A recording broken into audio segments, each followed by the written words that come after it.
എന്താ പറയേ? പറയാടിരിക്ക്. അതെ, നമ്മുടെ മോള് വന്നിട്ടുണ്ട്. നമ്മുടെ മോള്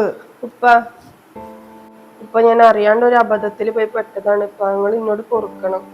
ഞാൻ വേണിച്ചിട്ടൊന്നും അല്ല ഇപ്പൊ പോയി ചെയ്തത്. നിങ്ങളൊക്കെ വേദനിപ്പിച്ചിട്ട് പോയി ഇങ്ങനെയൊക്കെ ഇരുന്നതിൽ എനിക്ക് നല്ല വിഷമമുണ്ട്. നിങ്ങൾ എന്നെ അഴിച്ച് വിഷമിച്ചിട്ടുണ്ടാവും എനിക്ക് ഉറപ്പുണ്ട്. പക്ഷെ ഉപ്പ എന്നോട് മിണ്ടണം. ഉപ്പ എന്നോട് പൊറുക്കണം. ഞാൻ വേണിച്ചിട്ടല്ല ഉപ്പ. എനിക്ക് ആ ഒരു നേരത്തെ അങ്ങനെയൊക്കെ തോന്നിപ്പോയി. അതുകൊണ്ട് മാത്രമാണ് ഉപ്പ എന്താ എന്നോടൊന്നും മിണ്ടാത്തത്?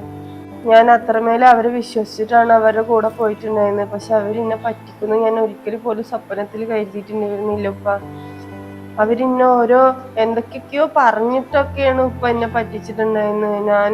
ഞാൻ നിങ്ങളെ മോളായിട്ട് ഞാൻ പോയിട്ടില്ല ഉപ്പ. എന്നെ പറഞ്ഞ് പറ്റിച്ചതാണ് ഉപ്പ.